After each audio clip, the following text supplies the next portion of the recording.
Hi, everyone. Welcome to our market update. It is Friday. It is 4 o'clock. Thank you for being here today. Today, I have Sacha. Sacha, thank you for being here today. It's my pleasure. Thank you for having me. All right. So, before we get into the nuggets, before we get into the excitement of what's going on with the loans and plans out there, things like that, we're going to talk a little bit about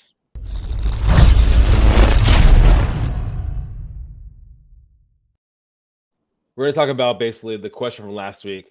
Now, mind you, if you've been here before, all you have to do is text below for your chance to win $50.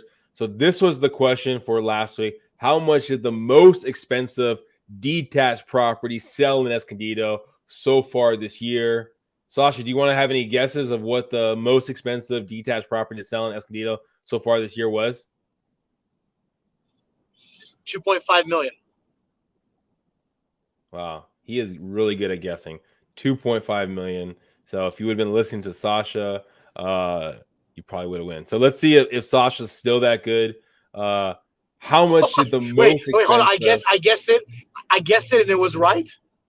Yeah, it was a little off. It was 2.5 million, 40,000. Pretty close. My goodness! Wow. Yeah. And here, if anyone's curious, there's the address. You can go look it up and get a look for yourself right there.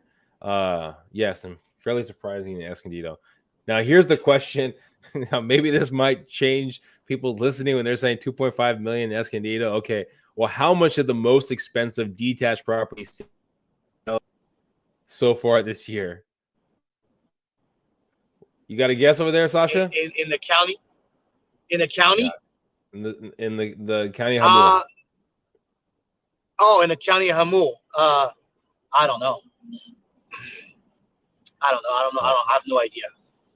All right. Well, hopefully people listening right there have an idea. Maybe you can use the balancing out of what happened in Escondido to happen in Hamul. Text below for your chance to win $50. All right. Well, thank you again, Sacha, for being here. I know we've talked about it kind of briefly, kind of things happening with rates right now. How are rates looking this week? With the instability in Russia, the rates are fluctuating a little bit on the lower side. So we're getting a little bit of a pullback on the 10-year bond. So it's enabling us to get like a 0.25% better, lower rate. A lot of great now. I mean, I don't know if it's my connection. We're slowly losing you, Sacha, right there. It sounds like rates have trickled down a little bit because of what's going on in Russia, about 0.25%. Does that seem all right? Yep, that's right. Yep. Man, talking about Russia, Sasha's connection is like a reporter in Russia without maybe all the Wi-Fi connection. All right. So talking about rates, and I know we talked about it before briefly. How are investment rates looking out there? They're great because new products have come out for people who don't qualify on paper for a loan, and they're able now to get financing with non-QM financing. So it's actually, you don't have to go hard money, which is an exaggerated private money. You don't have to go cash. You can actually hedge and do private financing with these non-QM lenders. So there's a lot of new products coming out for that. So where do you see the market with, and we've had a variety of different lenders on the platform. I mean, where do you see rates going in the future? You take the war situation out of the picture, right? Because that's temporarily disrupting things. As long as we don't see the stock market crash, then I think the rates should stabilize somewhere in the 4%, the 4 to 5% range. I don't see the rates go above 5%. I see, because I mean we were what, in the 3% range for about 3 to 5 years. Then we hit the 2% range for about 2 years. So I think we've had a very sharp increase in a 4% range. So I think we're going to be in a 4% range for quite some time. I think that's where we find our happy medium as an economy. Because last time, before the rates were in the threes, they were in the four for probably half a decade. So are you thinking 4%, 4 to 5 as primary? What are we looking at, you think, for investment properties then? The problem is the current administration put a new product, they mandated that investment loans have an origination fee of 3.75%. So the lenders can't build that in their margin. It's too extensive because a qualified mortgage, which is a QM mortgage, cannot have more than 3% in fees between what the lender makes in originations, closing costs, talent escrow, and discount points when a buyer has to pay an origination to pay for the rate. So these investment loans, Fannie Mae, Freddie Mac, are going away. In about a month, you no longer could get a financing for a Fannie Freddie investment property. So you're going to be forced to go to private financing or cash. With regards to refis, we got a question from Emmanuel. How refi is looking? I mean, is there any kind of new programs out there that make it a little bit easier for primary residence refi?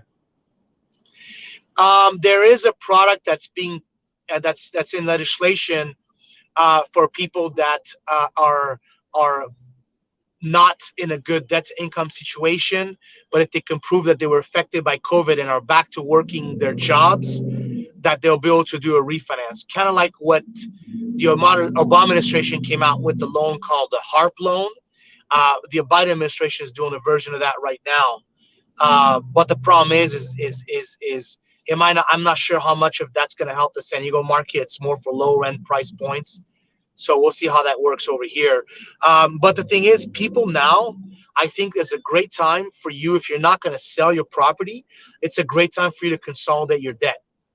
Because you can still pay an origination to buy the rate in the threes, and you'll be able to pay off a lot of your consumer debt. I think that a lot of Americans the last 3 years have extended their personal debt too much.